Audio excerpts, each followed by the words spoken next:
Dieu fait toutes choses avec précision.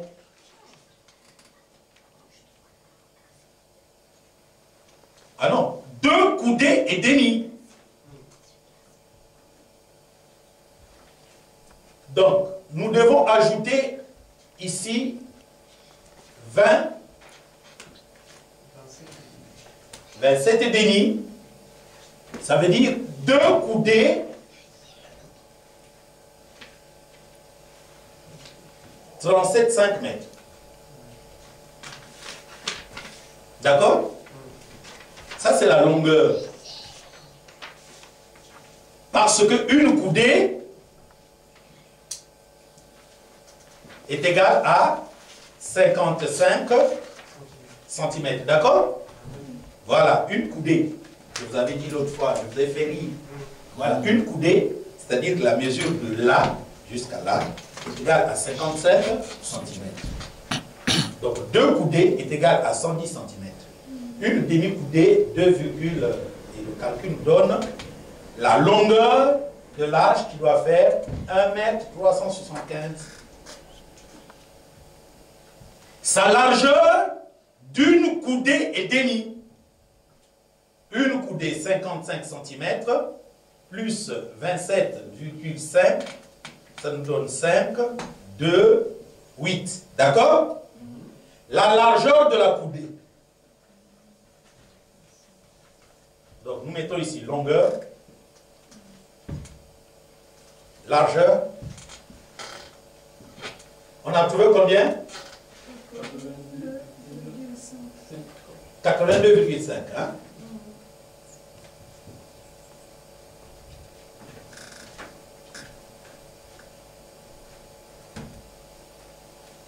Et sa hauteur d'une coudée et demie.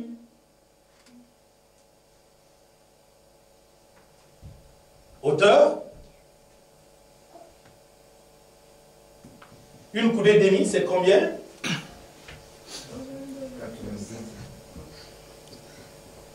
Voilà.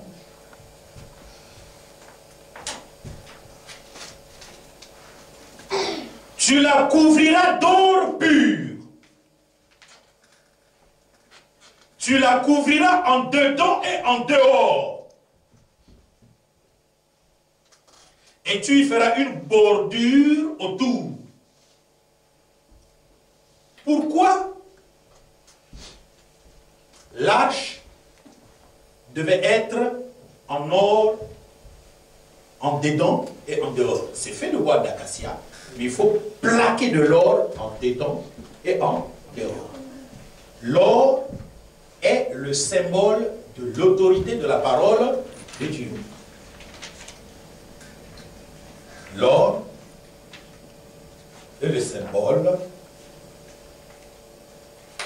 de l'autorité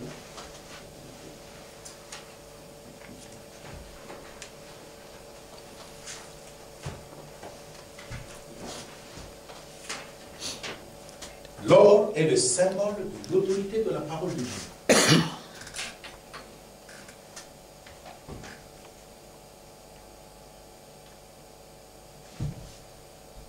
L'autorité, c'est le pouvoir. Quand vous entendez l'autorité de la parole de Dieu, ça veut dire le pouvoir de la parole de Dieu. Écoutez-moi, quand vous entendez le pouvoir de la parole de Dieu, ça veut dire la force de la parole de Dieu. Quand vous entendez la force de la parole de Dieu, ça veut dire la puissance de la parole de Dieu. Quand vous entendez la puissance de la parole de Dieu, ça veut dire l'action manifeste de la parole de Dieu. La parole de Dieu est vivante et efficace, plus tranchante qu'une épée quelconque à double tranchant, pénétrante jusqu'à séparer l'âme et l'esprit, la moelle et la jointure. Personne ne peut être caché devant la parole de Dieu. Amen. Car nous serons tous jugés par elle. Hébreux, chapitre 4, versets 12 à 13. Lecture.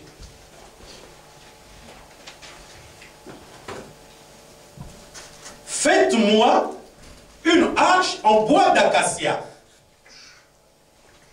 Mais le problème, c'est que, comme c'est du bois d'acacia, alors couvrez-le-moi d'or. dedans et en dehors, pour que le bois d'acacia soit couvert par l'or. Alléluia. Eh bien, qu'est-ce que ça montre? Ça montre tout simplement que cette arche représente la chair de Dieu. Amen. Amen. Dans le jardin d'Éden, comment on l'appelle déjà? L'arbre de vie.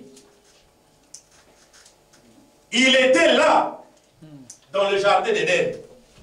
Il n'était pas là en esprit.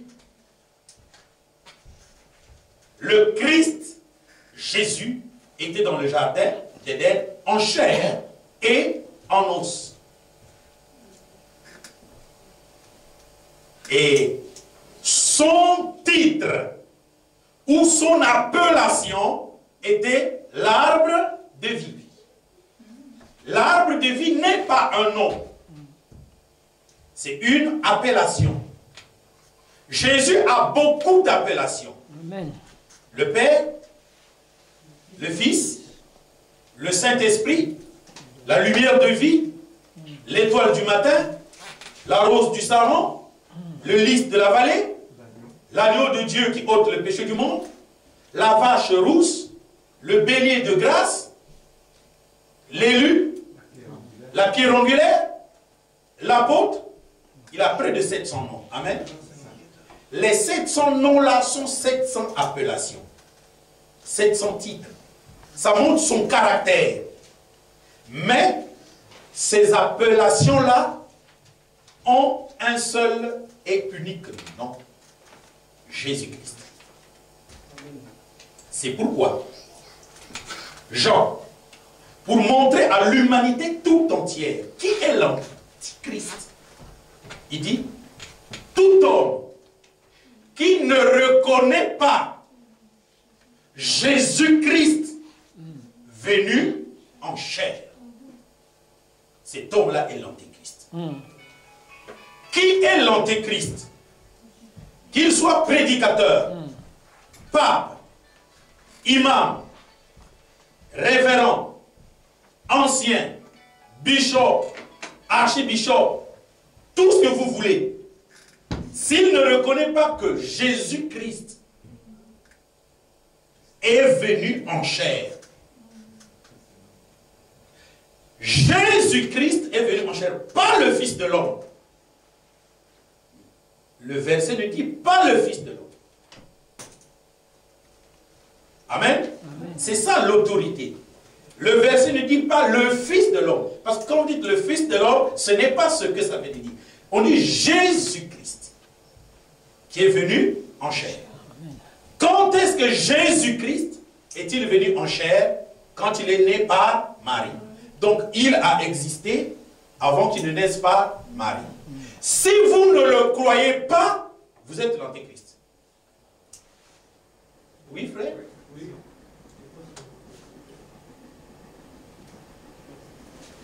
Oui, en fait, il y a certaines personnes qui peuvent croire dans la divinité de Jésus.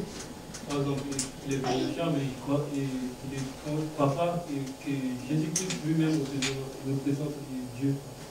Jésus-Christ ne représente pas Dieu.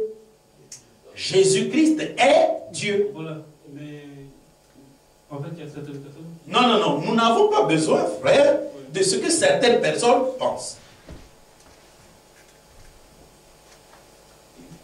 Ouais, en fait, c'est juste pour dire qu'ils peuvent penser que... En fait, ils pensent que Jésus-Christ est venu en chair, mais ils ne pensent pas que Jésus-Christ est Dieu. Moi, je l'ai discuté avec des témoins de Jéhovah. Mais non, bien-aimé, il ne faut pas discuter avec les témoins de Jéhovah. Lisez-moi ce texte-là. Ne discutez pas avec les témoins de Jéhovah. Les témoins de Jéhovah, les catholiques, les musulmans, c'est la même chose. L'église scientiste, les protestants, c'est la même chose. Acceptez le propre de Dieu, comme dit. Mais donc vous voulez faire croire qu'il n'y a que vous qui connaissez Dieu. Nous ne connaissons pas Dieu. Moi, je n'ai pas une connaissance de Dieu. D'accord? Je parle de ce que j'ai cru. Et ce que j'ai écrit est ici. Et qu'est-ce que cela va me dire? Lecture. Non. Non. Jean. Ah, Jean. Où est-ce qu'on nous parle de ce texte-là? 2 Jean, versets 7 à 11. Tu vois, mon frère, moi je ne parle pas avec le témoin de Jéhovah. Je peux très bien parler avec le témoin de Jéhovah parce que je vais lui ramener à la divinité de Jésus-Christ. Et après, il va m'injurier. Et il ira raconter chez eux que je suis un impie. Parce que je vais très bien lui parler de la divinité. J'en ai reçu chez moi. J'ai reçu un blanc. Ce blanc-là avait une main comme ça, où Dieu n'a rien fait. Mais il te parle des miracles et de quoi, et de quoi, et de quoi, en disant que le temps des miracles est passé.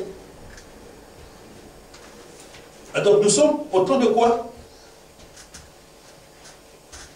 Lecture. Jean 2, à partir du verset 7. Bien-aimés, ce n'est pas un commandement nouveau que je vous écris, mais un commandement ancien que vous avez eu dès le commencement. Ce commandement ancien est la parole que vous avez entendue. Toutefois, non frère. 2 Jean. 2 Jean. 2 points, verset 7 à 11. Donc, deuxième épître de Jean, comme il n'y a qu'un seul chapitre, on met toujours verset 7 à 11. Ainsi il est écrit. Oui. Car plusieurs séducteurs sont entrés dans le monde. Plusieurs séducteurs sont entrés dans le monde. Et ne déclarent pas publiquement que Jésus-Christ est venu en chair. Ils ne déclarent pas quoi? Publiquement. Que Jésus-Christ est venu en chair. C'est clair. On ne nous dit pas Dieu est venu en chair. On ne nous dit pas que la parole est venue en chair. Mais on nomme Dieu, on nomme la parole. Et on dit qu'il est venu en chair. C'est ça la divinité. Quiconque ne déclare pas publiquement pendant l'enseignement que Jésus-Christ est venu en chair. Donc le fait de nommer, de donner le nom à celui qui est venu en chair, montre qu'il a existé.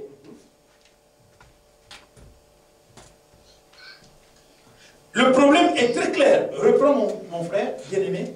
Car plusieurs séducteurs sont entrés dans le monde et ne déclarent pas publiquement que Jésus-Christ est venu en chair. Celui qui est tel, c'est le séducteur et l'antéchrist. Prenez garde à vous-même, afin que vous ne perdiez pas le fruit de votre travail, mais que vous receviez une pleine récompense. Quiconque va plus loin et ne demeure pas dans la doctrine de Christ n'a point Dieu. Celui qui demeure dans cette doctrine a le Père et le Fils. Celui qui demeure dans cette doctrine a le Père et le Fils.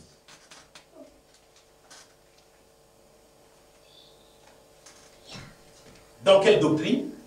Dans la doctrine selon laquelle Jésus-Christ est venu en chair. Donc, je mets ici Jésus-Christ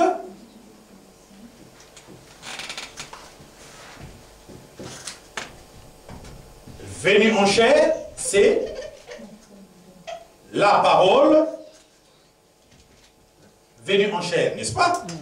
La parole faite chair. Jésus-Christ venu en chair. La parole faite chair. Donc, la parole, ce n'est pas le langage. La parole, c'est Jésus-Christ. Amen.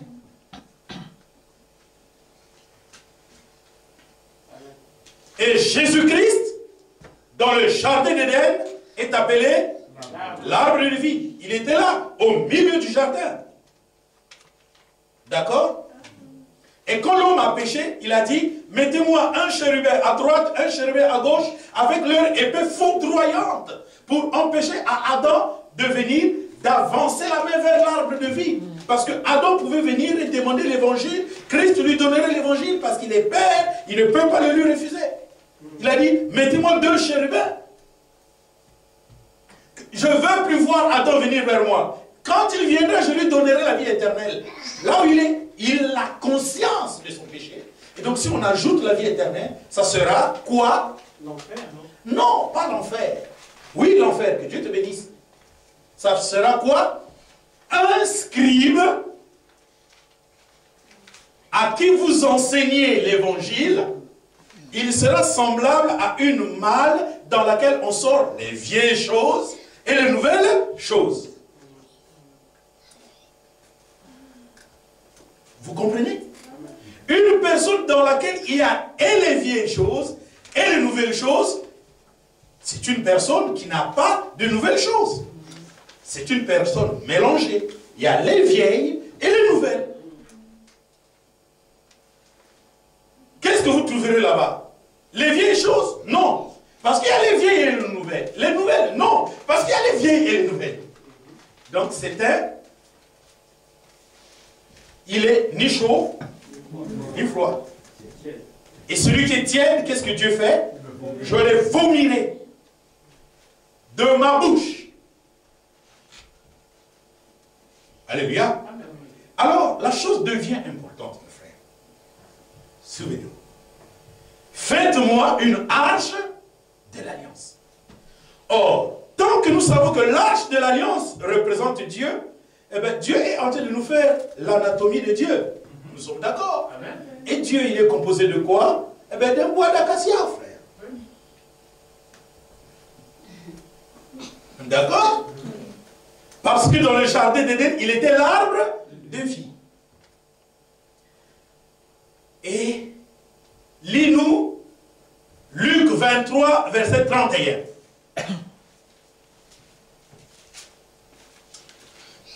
Tu as compris, frère? Mais peut-être qu'on n'a pas terminé. S'il vous plaît, avant ça, termine d'abord. En fait, moi, j'avais tout à fait compris que Jésus-Christ est Dieu lui-même parce que c'est en lui que Jésus. Voilà. Mais c'est possible qu'en discutant avec les autres, ils peuvent dire que Jésus-Christ est le premier-né de Dieu. Le premier. Voilà. Le premier-né de Dieu, c'est une appellation. Mais il n'est pas Dieu. Non, il est Dieu. C'est ce que nous a enseigné. Voilà. Et c'est de ça, oui frère, c'est de ça qu'on est en train de parler. Il est le premier-né de Dieu. Le premier-né de Dieu ne veut pas dire qu'il a beaucoup d'enfants. Quand on dit le premier-né de Dieu, ça ne veut pas dire qu'il est le fils de Dieu. Le premier-né de Dieu est une appellation qui parle de sa résurrection. Parce que pour tous ceux qui sont ressuscités, c'est lui le premier. Pourtant, ce n'est pas vrai. Élie a ressuscité des gens. Élisée a ressuscité des gens. Lui-même a ressuscité Lazare. Lui-même a ressuscité Lazare. C'est lui le premier-né. C'est une appellation. C'est un titre. Vous devez entrer dans les titres. Notre président, on l'appelle Son Excellence. Il y a même des députés qui disent, moi c'est Moranzame, l'homme de Dieu. Moranzame, c'est un titre que quelqu'un prend. Jésus-Christ est le premier-né d'entre les morts. C'est un titre. Ça veut dire quoi? C'est une des activités de Dieu qu'il réalise lui.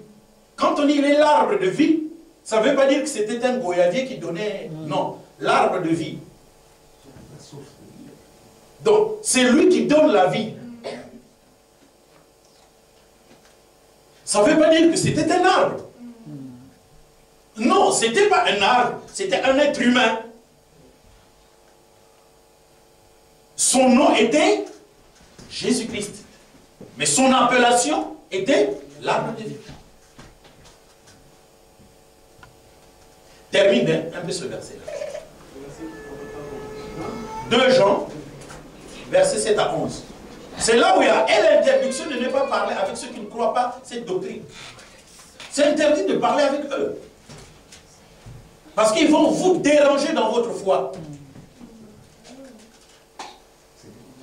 Dieu qui connaît qui est sa fille, qui est son fils, le dit. Ce n'est pas nous qui le disons.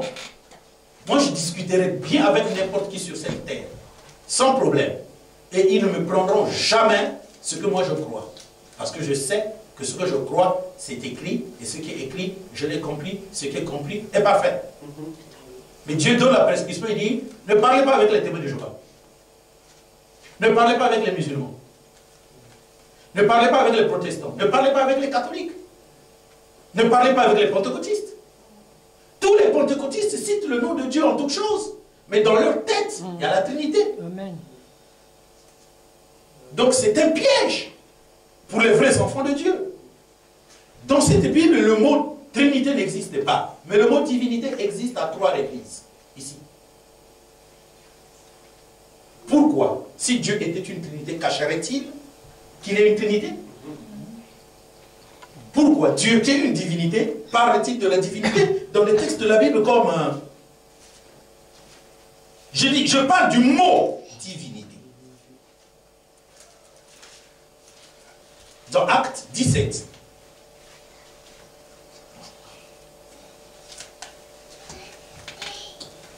Ainsi donc, Acte 17, 29. Ainsi donc, étant de la race de Dieu, il y a une race de Dieu. Nous ne devons pas croire que la divinité est semblable à de l'or, à de l'argent ou à de la pierre sculptée par l'art de l'industrie de l'homme. Le mot divinité apparaît, n'est-ce pas?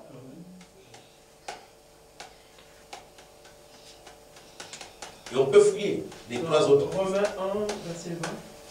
Dans Romains 1, verset 20. Et Colossiens 2, verset 9.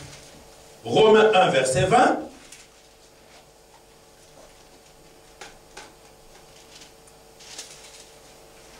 En effet, les perfections invisibles de Dieu, sa puissance éternelle et sa divinité se voient comme à l'œil depuis la création du monde quand on les considère dans ses ouvrages. Amen. La divinité de Dieu se voit dans le jardin d'Éden.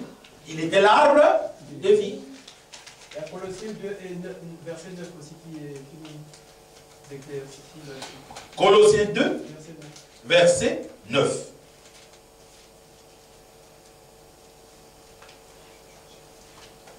Car en lui habite corporellement toute la plénitude de Dieu. Dieu est esprit, n'est-ce pas?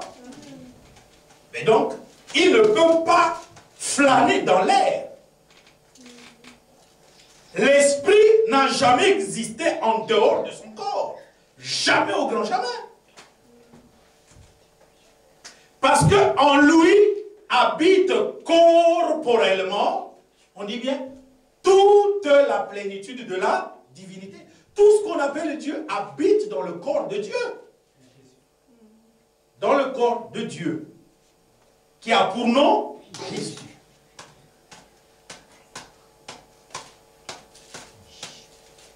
Je suis Archamon, prédicateur.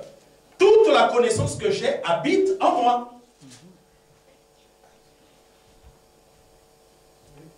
Ça n'habite pas en Archamon, en moi. Archamon est un nom. Jésus est le nom de Dieu.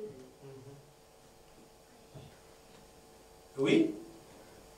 Oui, par rapport à la divinité, dans Matthieu 23, quand Jésus parlait avec, il enseignait, à partir du verset 34, il a dit, c'est pourquoi voici, je vous envoie des prophètes. Donc c'est Jésus qui envoie des prophètes. Exactement, c'est Jésus qui envoie les prophètes. C'est lui qui envoie les prophètes. Il a dit, non? C'est lui qui envoie les prophètes depuis l'Ancien Testament. Que vous le voulez ou pas, dans n'importe quel testament, c'est lui qui envoie les prophètes. Si tu es prophète, qui t'a envoyé? Jésus. Voici, je vous envoie des prophètes. Je vous envoie des sages. Je vous envoie des intelligents. Vous tuerez les uns. Fais-nous la lecture totale de ce Matthieu 23. S'il n'est pas Dieu, eh bien, comment il dit? Donc il est en train de tromper. C'est ton Père qui envoie. Toi tu dis c'est toi. Tu es un orgueilleux, Jésus.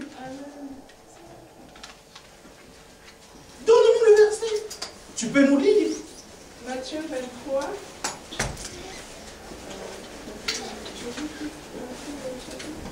Non, donne-nous seulement Matthieu 23, là où il parle de « Je vous envoie des prophètes ». C'est ça. Ouais, c'est pourquoi, voici, je vous envoie des prophètes. Je vous envoie des prophètes. Des sages et des scribes. Je vous envoie des sages et des scribes. Vous tuerez et crucifierez les uns. Vous tuerez et crucifierez les uns. Vous battrez de verges les autres dans vos synagogues. Vous battrez de verges les autres dans vos synagogues. Et vous les persécuterez de ville en ville. Vous les persécuterez aussi à Paris. Afin que retombe sur vous. Vous les persécuterez aussi à Paris. À Épinay-Villetaneuse. Parce que c'est lui qui les envoie.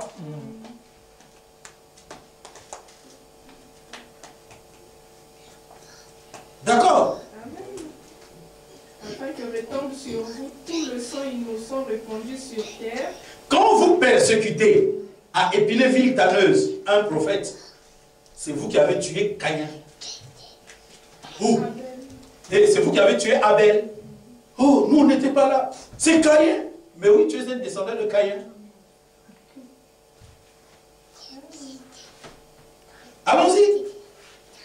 Jusqu'à ce que retombe sur vous tout le sang des justes que vous avez tués depuis Barachi qu'on a tué devant l'autel. Afin que retombe sur vous tout le sang innocent répandu sur terre, depuis le sang d'Abel le juste, jusqu'au sang de Zacharie, fils de Barachi, que vous avez tué entre le temple et l'autel. Entre le temple et l'autel. Donc, entre là et là. Donc, pendant qu'il était en train de laver ses mains et ses pieds pour entrer là, on est venu le tuer. Quel courage! Vous entrez dans le temple du Seigneur, le tabernacle, entre l'autel là et là. Le monsieur qui est en train de se laver les mains et les pieds pour venir faire votre service, vous le tuez.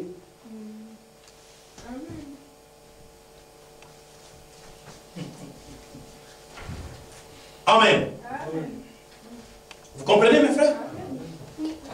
Donc, nous devons savoir, Dieu est esprit et depuis toujours, il est dans son corps.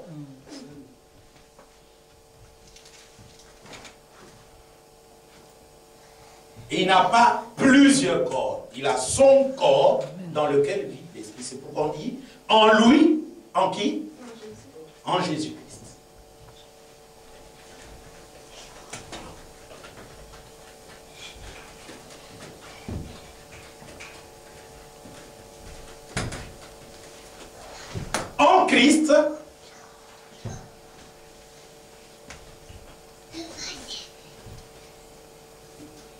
En Christ, habitait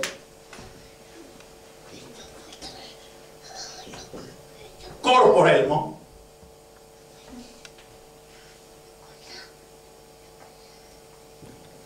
toute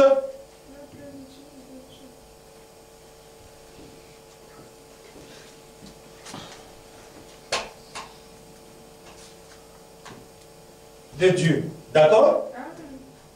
Dieu est esprit. Donc habiter corporellement toute la plénitude de l'Esprit Saint. Nous sommes d'accord? La Bible dit, Dieu a voulu que toute plénitude habitât en lui. Il n'a pas voulu que toute plénitude habite en lui, c'est-à-dire dans le présent. Mais il a voulu que toute plénitude habitât en lui. C'est-à-dire que chaque fois que vous parlerez, la plénitude a été en lui depuis le commencement jusqu'à ce que vous vous parliez.